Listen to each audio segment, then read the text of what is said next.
Hey, it's Warren Huart here. Hope you're doing marvellously well. I'm sitting with my very good friend, Mr. Mark Needham. How are you, mate? I'm good. We've already been talking, so I hand out the thing and go, yes. Damn, I've known you for 15 or 20 years. Probably like early 2000s? When we started with the Killers or something, I think back then, 2003 maybe? Yeah, it was a long time ago. Yeah. You've been a busy man. You probably are the busiest person I know, maybe outside of me. I kind of have to be, you know. Lots of stuff to do, and if you slow down, it's easy to get lost. You know, people forget your name if you're not.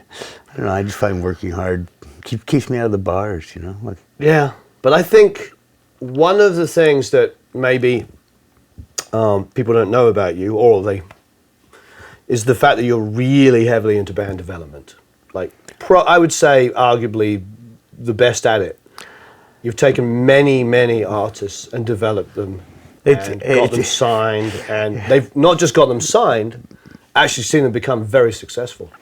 You know, sometimes it can be a painful process, because for everyone that hits, a bunch don't, and you think maybe should have, and I think about stopping it sometimes, but it's kind of like a drug. You just want to do it one more time. Yeah. So I have a couple things we're in development now, and I have another one that may be starting out here right now. I just can't help myself. I don't know. I mean, you're amazing at it. No. You're really good. It's been fun. It's a way to, sometimes you'll have certain songs that you do, and those start to shape your career. I mixed Wicked Game, and now you're the ballad guy with lots of reverb, or sure.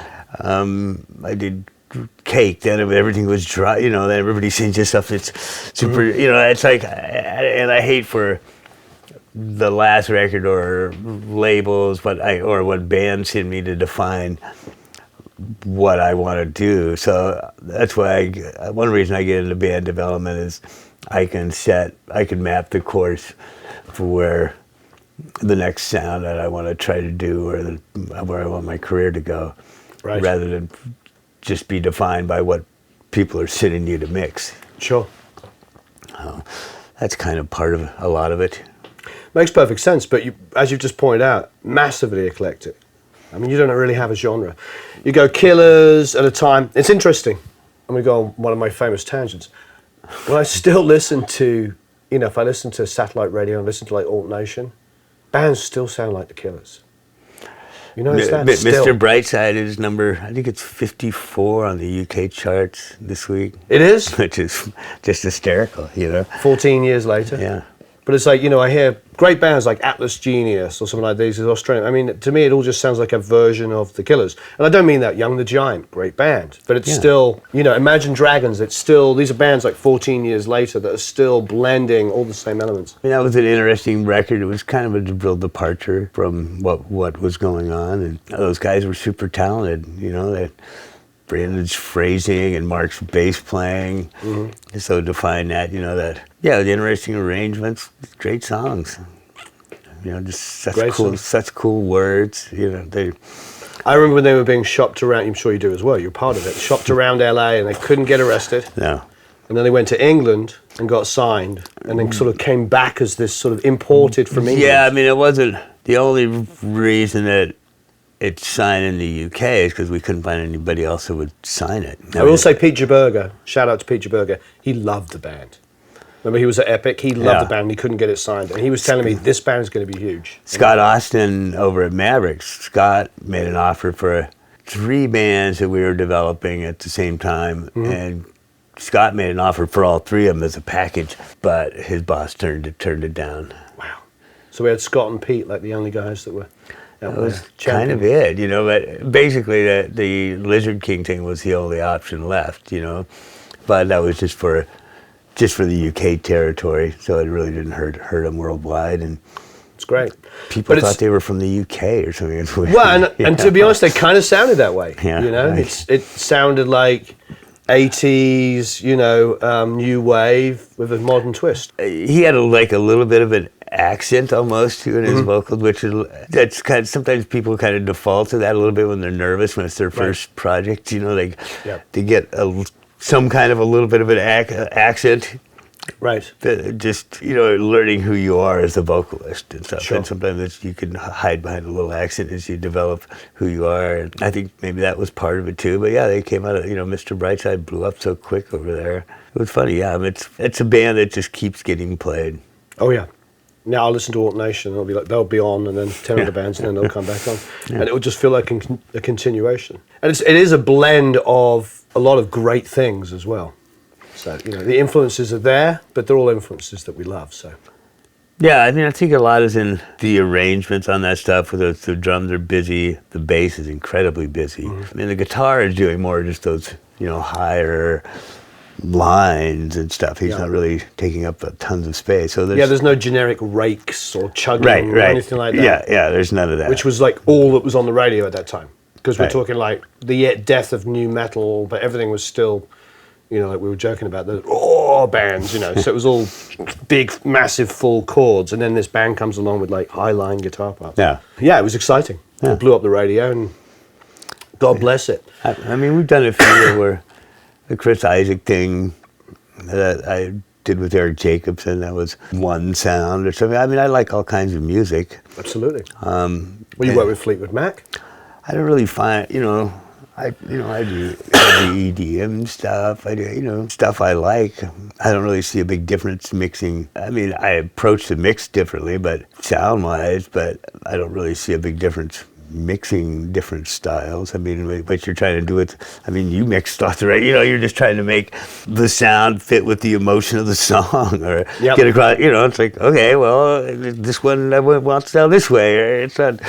No, this is a great lesson because I think, and you hit upon it, by developing artists, you're completely redefining yourself. You're finding new artists, you're developing them, and in any genre, and I know that all the artists you've worked with, I mean, they're from country, country artists all the way to like EDM, rock artists, and everything in between. I mean, like, you've done every genre, and it's true, you're just saying, look what I can do, look what I can develop, look what I can create. It's like it's a great calling card. Or if I don't even know if it's so much look at what but I feel like doing this today, and I don't want to be that guy all the time, which I try to do. And I mean, I don't produce a lot of stuff, but the projects I do produce, I usually try to keep that in mind. It's something that's outside of what would be my normal wheelhouse, or what people are defining me as at the moment. He's alt rock guy, or I try to look for things that are really outside of that.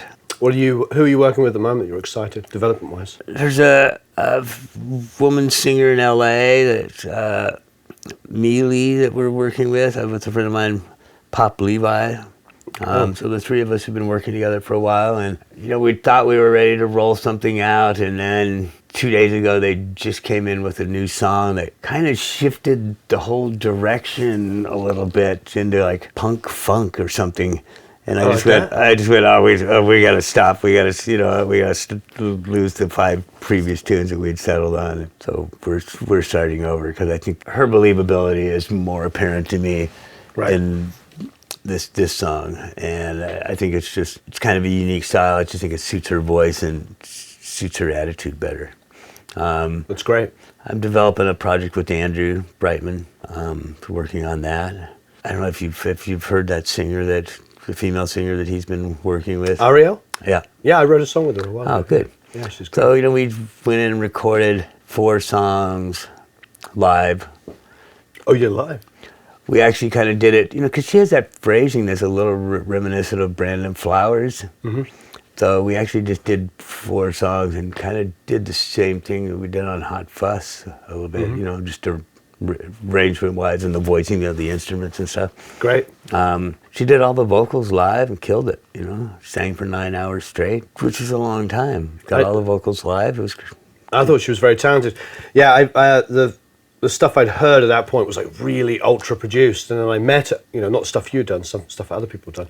And I met her, and she was just like this little... She plays the ukulele. Yeah. She's got kind of a little crooked smile. And it's, so much more endearing than a big produced EDM track. Yeah, so we did this. I'm using some of those elements. It's based around just what she really wanted to do. She just wanted to play with a live band, and she was so excited. She was beside herself to go and play with a live band. Did 4 songs in a day. Came out great. Excellent. I think she sang with a lot more emotion, just interacting with these players. Fantastic. Yeah, that makes sense.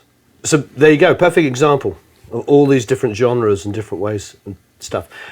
I was thinking to myself as you were talking, I was thinking, at the moment, 2 or 3 top producers in the world that I think are doing the cutting edge stuff are all like mixers that are also producing, because Spike Stent's producing a lot more stuff now. Steve Fitzmaurice, who was only a mixer for years, produced, some of the Adele, what am I blanking? Oh, Sam Smith. Yeah. So there's Steve Fitzmaurice working with Sam Smith, and then Spike's produce. So it's interesting going from mixer. So you say you're an occasional producer, but I wonder, you probably have a skill set. You've come up as an engineer, obviously, and you were making records. So you've made records and produced records before. Well, when I started, there weren't. I mean, most of the bands that I worked with when I started in the early '70s, I mean, there weren't separate mixers, and rarely was there a producer. It's just made the record. It's just me and the band, and we're making a record. And, so I mean, it's certainly not. I mean, it's something I do. There's something I really like about mixing, that I'm by myself. When I used to mix, the band was always with you, and everybody's got the little faders. Everybody's pushing on those set of faders, and I have marks there. Don't go past your mark, Right. And, the bass player's writing his bass, but I have little marks on with tape there. So, but they're always trying to go a little above it, But there's a certain mixing now where it's, I'm just here by myself, and I can set my own. There's a certain calmness or zen thing about it, I'm in here early in the morning and just. Now did you start in San Francisco? Started in San Francisco, moved there in 1970. I was 16 years old. And where from? Where were you born? I was born in a town called Fairhaven, a town of 75 people up in the woods in Humboldt County. Nice. So a little tiny town. And I graduated high school early and came down with my guitar teacher, and he had a music school, like a rock music school, and it started that, and I started a studio along with that. That was basically just a little closet with 2 Neumann U87s and a 4-input Altec tube mixer. Nice. Sony 2-track. That was the big studio. There it is. And then we built an 8-track studio, a little bigger room, and it just kept getting busier and busier. And I think we split it off from the school and got 2 rooms over in Howard Street in San Francisco. Had built our own 24-track and our own console. You did? With I had a partner, Tom Sharples, who was really good, great guitar player, but also a really good kind of technical geek. Yep. And we bought an old 2-inch video recorder for $500 over by the Oakland airport. Kind of remanufactured it into our own 24-track. It was Ampex adjacent, kind of. Looked like an Ampex. Had some Ampex stickers on it. Yeah. That was our first 24-track. Amazing. I mean, it was a fun time. I was in San Francisco, a lot of different studios till late 90s, I guess. 2000. You were at Hyde Street, weren't you, for a while? I had the Studio A over there, the old Wally Heider's A, for a while. I had a very famous studio in the East Bay. I had a Jeff Saltzman. I had a studio down in the Mission. I had a studio up in Petaluma. I finally got where I stopped hardwiring my studios and just had all my racks wired, so I could, if I wanted to move someplace, I can just pull everything up and just roll in the truck and set up someplace else in a day. Amazing. Sometimes I like to kind of just change things up, either how my approach to how I'm mixing, let's change it, let's not use this stereo bus anymore, or let's not use this guitar. Since I've known you, your setup has changed like 3 or 4 times dramatically. Yeah. I mix 300 plus, maybe to 500 songs a year, and you don't want to start getting. You do this too. You can just say, well, what works on this guitar. You can just use these plug and I just don't want to get caught. I hate getting caught in that thing where I start doing things the same way. Right. So I changed rooms. I built this room here. We're in Nashville, by the way. Yeah, which laid out a lot like my studio in LA, but it's a different room. It sounds different a little bit. I'm pretty close to the other one, but Yeah. it's just changing things up. It keeps it interesting, and I think helps. It's easier to develop like fresh approaches if you. I mean, you can mix on anything. I mean, you give me an 8 inputs little board, you can still mix a song on it. I mean, Sure. Mr. Brightside was mixed on an 8 input mixer. Oh, it was? No What was it mixed on? automation. Just a little Neve sidecars. I didn't know that. 40 minutes or something. It was just a ref mix that the band had just recorded. We edited or did some editing and arranged and changed some of the song around and played it back. They loved it, and that ended up being The single what was on the record. was on the record. But, it's just different tools to accomplish, I mean, just grab a different screwdriver and see what happens, Yeah. Speaking of which, so it looks like at the moment, I mean, last time I was in your studio in LA, you weren't a Raven user, so this is a big step.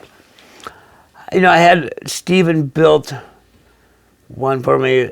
Actually, when they just started the company, it was the very first, definitely the first dual one. I think I'm probably one of the only guys who has these dual ones. There are a few more out there now, but so I had this very first one that they built, which was, that was putting these together was a little bit of a challenge for them, and we had that one for 2.5, 3 years, and then they built a new one for me for when I built my new studio in LA, and then I called Steve and said, I'm putting a room in Nashville, and you got to make another one for me. So for me, I just love the layout. I like this better than having 2 screens between my speakers. I also don't really like flatter consoles. I mean, I used to have an old Dimidio console that had API Dimidio that had the steeper angle to it with the big knobs. I remember, yeah. And I like the way stuff sounds with the reflections I get. I think I was always more comfortable with those, with boards that are more tilted. I also, my studio in LA is, I spend a lot of money to have, big windows all across the front, French doors, and to look out over the park, and I don't want a couple screens sitting up there blocking my view. Sure. I love the layout of these just being so big. It's so easy for me to function faster. There's Steven's interface. There's so many quick key things that you can do if that make things move so much faster. Well, you've always been cutting edge. I mean, you had an icon before anybody else I knew. I was one of the first guys to start going in the box. Yeah. Right after we finished the Killers thing, or the Killers and Fleetwood Mac thing up in Chatsworth. And when I left there, that was for 2004 or something. Yeah, I remember. But you did use some SPL summing. Are you still using any summing at all? No summing. I mean, when I first moved from Chatsworth to the ballroom studios, I was still using a lot of tube out where you're just set, my Pultex and that's, my compressors and stuff. But year by year, that just kept shrinking. I don't need this anymore. The plugin's working better. And again, just the volume of stuff I do. And I really like being able to jump from one project to another super quickly and have it sound exactly the same. And You don't need an assistant to recall. yeah. Now it's all instantly recalled. It's just I was still using like a Neo summing mixer, which I really loved. That SPL Neos, but Yep. at some point I just compared.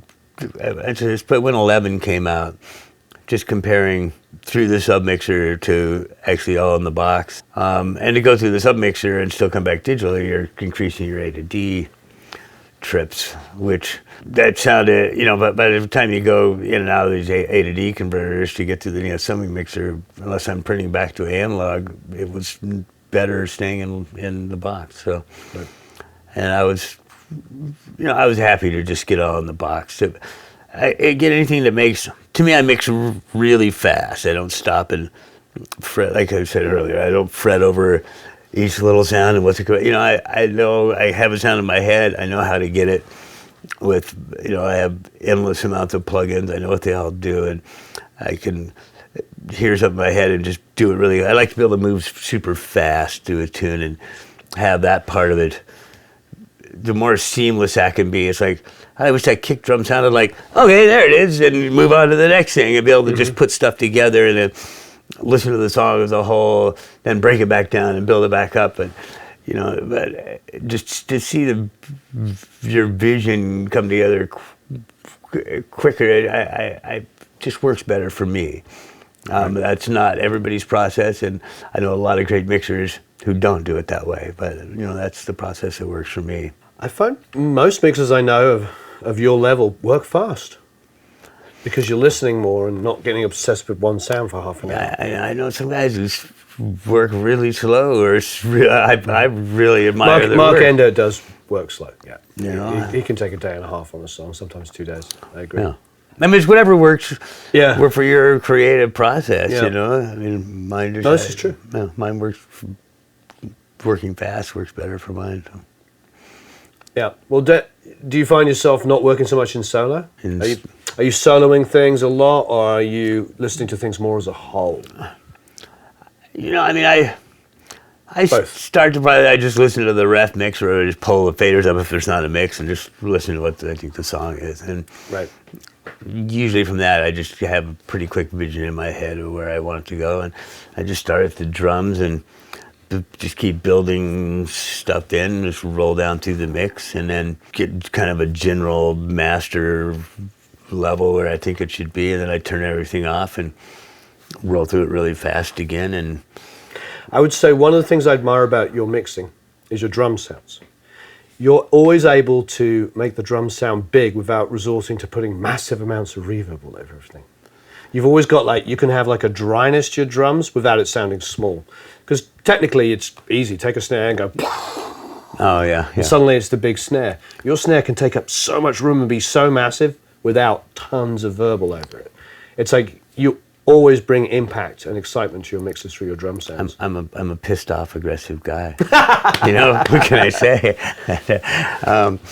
But that is something. You listen to all the records we're talking about. The killer stuff you did. The drum sounds are amazing, but they're quite dry when you listen back to it. Compared with, I resort to let's put a bit more verb on there. Let's put a bit more room, and it gets it. You've always managed to get it just as exciting. Yeah, I mean, I don't do a lot of reverbs. I'm doing some subtle reverbs. I might be running a subtle reverb on the kick and the toms, and I'll run a separate one on the snare sometimes. But yeah, I'm not going for big, long, explosive reverb. Sometimes I do. I guess it depends on it depends on the moment. But I was a drummer, guitar player.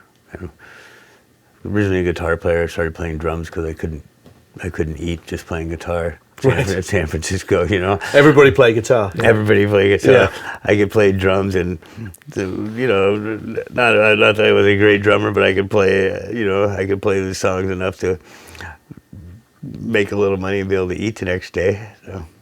That's amazing. Yeah, no, I've always admired drum sounds. I've always could never really figure out how you got the drums to be so big without resorting to the things that we usually do. I didn't. Unique. I never assisted for anyone else. I didn't really have a mentor, like learning under so and so. So I guess I kind of generally just kind of created my own signal flows or how I approach things. Because I just kind of made it up as I went along because there wasn't anybody else there to learn from. Right. I had a studio and convinced everybody that I knew what I was doing, and they should be paying me to record and mix their records. So I just, I couldn't really stop and start asking, get on the phone and call somebody and ask them, how would you do this? Or, and there were some people up in the Bay Area, Fred Cotero, but it wasn't the same scene that there was down here in LA. So I guess I came up with my own little weird way of doing things. Well, I will say that your work speaks for itself. Oh, You're, thank you're, you. you're not the kind of guy that goes around, hey, I'm amazing. You're a humble guy. So it's all about the work. I mean, sometimes you're only as good as your last record, Right. in this business. So I think at this point in your career, you're not as good as your last record. You've now got like 50 different records that people can call upon. yeah, but it's always still looking for trying to come up with that new thing. That's it's hard. I mean, you're always kind of chasing that next hit record, and Well, I think especially with the development stuff, Sure. But I think that's why you're successful, because you're always pushing yourself. You're always trying to do something new. You're taking artists, like you said, you had 4 or 5 songs of an artist that you thought were done, and then they come in with a new song that's a different direction, and you just want to throw away the others. You're not being precious. You're being fearless. Yeah. You're going, well, let's go with this. Let's go with this song, and it makes more sense. And the word you used was, I think you said sincere or honest or believability. Believability. That was it. I mean, that's a key. That's one of the key things that I base my decision on. Stuff I'm developing is, does the singer the singer, I think fans just get that so quick when I agree. they're sitting in a club and listening to a band play, and if they don't believe the guy really believes what he's singing about, like, and up comes the phone, an artist like Brandon Flowers or Dan Reynolds. I mean, that's one of the first thing that really catches my attention is their delivery, even if it's, even if they're young and not quite there, where they're going to end up, you can just, the emotion comes across. That's one of the things I really based my decision on. I think it's 80% of what makes somebody a star. I agree. But I also think this is quite a differentiator, because I think those guys are stars, but I also think in the wrong hands that could be missed. Yeah, it's funny that mixers are starting to produce more. I mean, that's something I've always done throughout my career, because that's kind of how I started. You had to be in charge of everything, but that's interesting phenomenon. I mean, mixers have a pretty idea what they want it to sound like, I guess. I mean, a lot of the guys you mentioned are musicians, and Sure. I think that's definitely has to be part of the equation as well. I hope too many don't start being producers. And what am I going to do? I'll go back to mixing. Well, you're doing just great, combining everything. So the Raven, that's really kind of awesome. You're in that world. Like I was saying, I've known you with 3 completely different setups over the years. Do you find was there a learning curve moving to a screen? Was it pretty intuitive? Not really. I mean, Touchscreen, obviously, is what I mean. I'm still learning more of Steven's software and the layout in this thing. I mean, I can put it up and everything just works but I'm still learning more of his software and all the things it does. The whole batch commander thing now that he has on is fantastic. Just you have a rough sound on a guitar that you love, and you can just instead of dragging plugins across them, you just hit it, and then puts whatever I want across 15 different tracks, and then I can just go and tweak those individually. That's amazing. Things like that, just to make the whole process move faster. Keeps it super creative, yeah. I'm a fan of, yeah. Right, great. Well, wonderful. And mix speaker-wise, you got the ATCs. You were NS10 guys for years.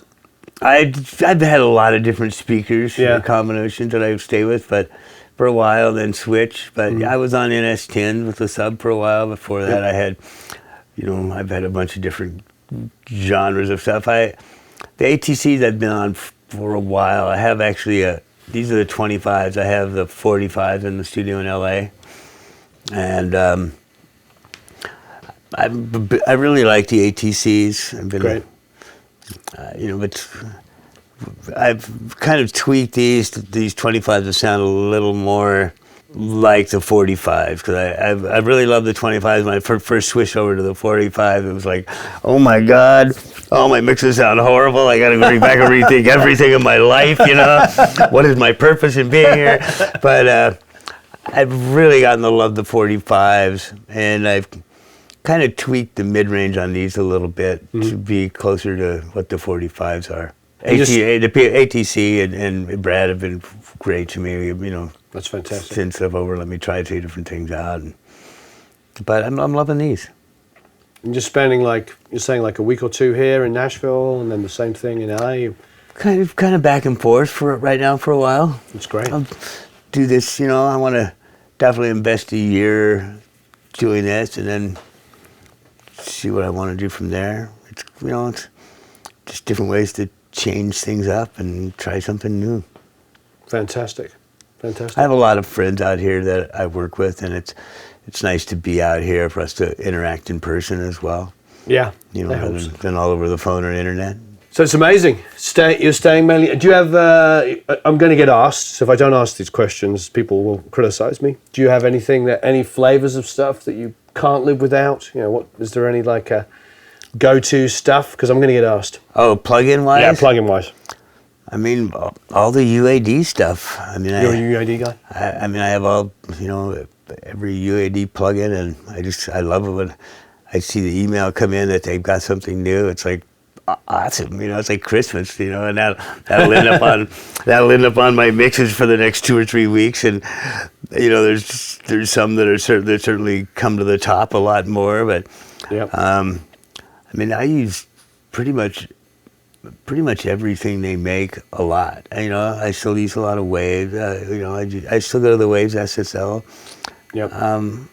Because you came from SSLs, you were mixing on SSL. I mix on SSL. Then I love the UAD SSL. That and the Waves one I kind of use for different stuff. I don't know. I've gotten some sounds that I like on one, and some I like on the other. But the general rule, the UAD stuff to me is just phenomenal. Great. Just my system. It's kind of based on 4 UAD octo cards, and I was doing 3 HDX cards in each in the rigs. Now I'm doing two and two. I have 2. So I have 8 octo cards total. 4 here and 4 in the LA studio, and a couple HDX cards. And I definitely fill those out. That's as many UAD cards as you can get, but I still get really close to the edge. But I hate when I'm doing a mix and I really want to try a bunch of different things, and there's 200 tracks in the session, and you get to the end, and it's like, now I got to go back. I've run out of space. I want to do this on the stereo bus, so I got to go back and change stuff I've done. I used to run into that when I was still on analog desks, where we'd run out of patch cables. It's like, why don't we have more patch cables here? Right. I was in a studio with Rob Cavallo. I won't name the studio, but the studio owner came into the session and said that I was using too many patch cables and just pulled some out. I was using more than my share of patch cables. Are you serious? Off camera, I'll tell you what I think I think it is. Yeah. So we laughed after that. But I've always done a lot of odd busing and routing, and I have a stereo bus chain right now that's using a lot of UAD stuff. It's a very complicated chain that and a couple slate elements in it as well, but the stereo bus chain is probably a combination of 7 things right now. Oh, wow. Can we see it? Sure. Look at that. We get to see Mark Needham's stereo bus chain. I'm about to change this up again because I've been doing this one for probably 6 or 7 months, and I'm getting ready to change it. So I use a combination of different compressors. So I'm using a Shadow Hills. Then I'm doing, I'm using that just for some soft peak compression. Right. And it's a combination of this stuff depending on the track. I'm using SSLG, the UAD. I'm using a K stereo. Oh, wow. And I automate elements of this to change throughout the song. Great. To blow things up.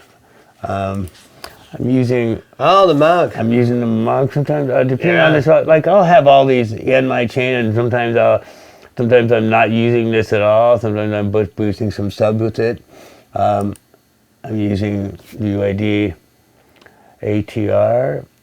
Great. I'm using UAD Manly, which I usually set this as just maybe limiting down a quarter dB, which is the trick I got from a mastering engineer, Steve Hall, many years ago. He used to do that, and I really love the sound of that. And I'm using, right now in this session, I'm using 2 of these curve benders. 2 Chandler, of them. yeah. Right. Doing slightly different things. I'm using one in a mid-side processing mode, and I'm using this Stephen Slate limiter, this mastering limiter. Great. Which I really love. And then we're running 2. I run 2 stereo buses, so we're running one that's an elevated level at +6, which that has a UAD maximizer on it. It's slammed pretty hard. Right. And then I have another stereo bus right next to that that's at 0 level. That's so 60 dB down, which is what ends up going to mastering. I see. Oh, I see what you're doing here. So you're coming out. Yeah. And then I'm picking The Neve 88R. Yeah, I'm using going through that. I'm not doing anything with this, but I just like the sound of it actually inserted. That's a little thing on the bottom that I like. Yeah. And then I'm just using these to elevate the mix. And this one will be 6 dB or lower. This one I haven't set up. It'll end up being like 6 dB lower. So it's not really touching the limiter on this. And that's what goes to mastering. I'm just using this 88RS. I'm not, usually I'm just running through it, not doing any EQ on it. It does a little thing on the bottom that I like. Right. That's why I need to have like 4 octacards. That's just my stereo bus chain. I have a lot. I use a lot of stuff. But I also, when I mix, I usually list monitoring the elevated level bus. Sure. I want to know exactly what my mix is going to sound like when it's mastered on the radio. Right. I don't want to imagine, mix it and then, I know the mastering engineer is going to do that. I want to know what I'm sending to him and a pretty good idea what it's going to sound like at the end. Do you find you ever send your reference along? We usually do. Right. So they got an idea of what you. Here's what the band's been listening to. This might be hit too hard or too, but exactly. Make it sound better. Yeah. And then sometimes, like I just actually did a record that I did with Lindsey Buckingham and Christine McVie. That I did completely different. We didn't use this stereo bus chain at all. I only used 1 channel strip across the whole thing, basically, just an SSL. So I kind of did that like I was on a console. Great. And I limited myself to, maybe 20 compressors. That was it. You got either that or you're using what's on the channel strip. I mean, when you're mixing on a console, you didn't have 150 1176s. Yeah. So and 47 reverbs and 62 delays. Yeah. I mean, I found that record. I purposely didn't do the complicated change that I'm doing. I went back to just like I would lay out a console, 1 channel strip, maybe all the way across the whole thing, a couple compressors, super simplified stereo bus. How was that tracked? Most of it was started as live sessions, everybody playing in the room, and great. Since that wasn't going to be a Fleetwood Mac album, it allowed us to kind of change, work with Mick and try some things that were a little different than how we would approach it if it was going to be Fleetwood Mac. I mean, we could do build 80 or 100 tracks of loops with Mick doing, different drum stuff. He loves to build up these drum symphonies sometimes, and we did some of that and really working with, let me turn this off, all right? But it was fun with him to be able to just try some stuff that we couldn't normally do, but so that was some of the songs, you know, that, and there was lots of just John and Mick and Christine and Lindsay playing, which is like hard to beat, you know. Yeah. Oh. I mean, one of the best rhythm sections ever. Yeah. I mean, Mick and John together, you know, it's like they start beautiful. to play, and it's that sound, you know. And Lindsay's finger picking guitar stand is unbelievable. Yeah. But it was really a fun record. I love working with Lindsay. Christine's, you know, just marvelous, and it was fun. We really had a great time doing that. I've met Mick. He came down to a session on an album I was working on a few times years ago, and just was super humble and sweet, and yeah. He has a way of hearing things, and you know, when he can just move his whole body to it, then he knows everything's, all the loops are, you know, he's a great guy to work with. I really, you know, just all really fun. We had a great time doing the record. I'm sure it's incredibly inspiring working with people at that level. I mean, it's, you know, members of Fleetwood Mac, it's always, I mean, It's always good, yeah. it's a, you know, it's a good day. They're an iconic band, you know, in rock and roll history. And they're just fun. You know, I like working with Lindsay because he really challenges me. You know, as we laid out the whole way, just we're mixed. We do that. You know, all the panning is a lot different than what I would normally do. We kind of, you know, I've worked with Lindsay on a lot of different things, but you know, it's so I kind of know where he goes on some of this stuff, but he still always shocks me with some like, well, that's an interesting approach. Oh my God, you know, he's a talented guy, and I like. It's fun to work on projects where you challenge your normal perceptions and also don't get stuck going down. Well, that road, I've been down that road a bunch of times. Let's just stay on that. I know there's no potholes here, you know. Mm-hmm. Well, I love your fearlessness. That you'll try anything new. You don't repeat yourself. You're always evolving. It's very inspiring. You know, my wife says I have to do this till I die, so I don't want to get bored. You know, I try to keep coming up with new ways to challenge myself. You know, I don't ever want it to feel like it's just getting stale. You know, oh, I'm coming in the mix again today. You know, right? You know, it should be fun every time. Wonderful. And you start work at what time in the morning? Usually 5 in the morning. I work. Come in at 5. I usually work till 6 o'clock at night. 6 days a week or something. I get a lot done between 5 and 10 in the morning. Right. It's quiet. The phone doesn't ring. Yeah. Email's not coming in. Nobody else is out of bed, you know. But yeah. I can still catch, if I'm working with people in the UK or Europe, I can catch the end of their day. Great, yeah. You know, I can do a lot of recall stuff during the middle of the day, and if I'm working with people in Australia, I can catch them at the beginning of their day. It's, you know, it works out well for me. It's better still because now you're in Nashville, so you're 2 hours ahead, so you're even closer. Yes. Yeah. This is, you know, I've been coming to Nashville since, I think the first time I worked here was in mid-'80s. I've always loved the town. It's a fun place to work from. There's a lot of talented people here. It changed up my life, you know. Well, wonderful. Thanks ever so much, my friend. Warren, it's so great to see you. You know, it's been a long time. We should we need to run into each other more. I know. Well, we talked on the phone a few times, but that's like not quite the same, is it? No, you know, I get stuck in my own little world here, and I just don't get out much. You know. Yeah, I hear you. I go from the studio up to see my dog and my wife, and that's kind of it. You know? Right. And you go to NAMM one day. I try to get out and see bands. I work with so many bands that you'd never meet these days.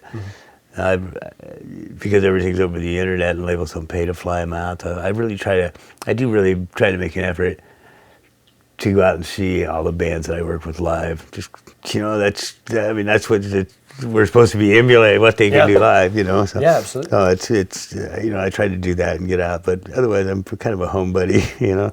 Oh, I hear you. Well, thanks ever so much. Yeah. Please leave a bunch of comments and questions below. I might even throw you under the bus and get you to answer. Just send them over. I'll answer them. Oh, you got that on camera. All right. Thanks, man. Thanks a lot.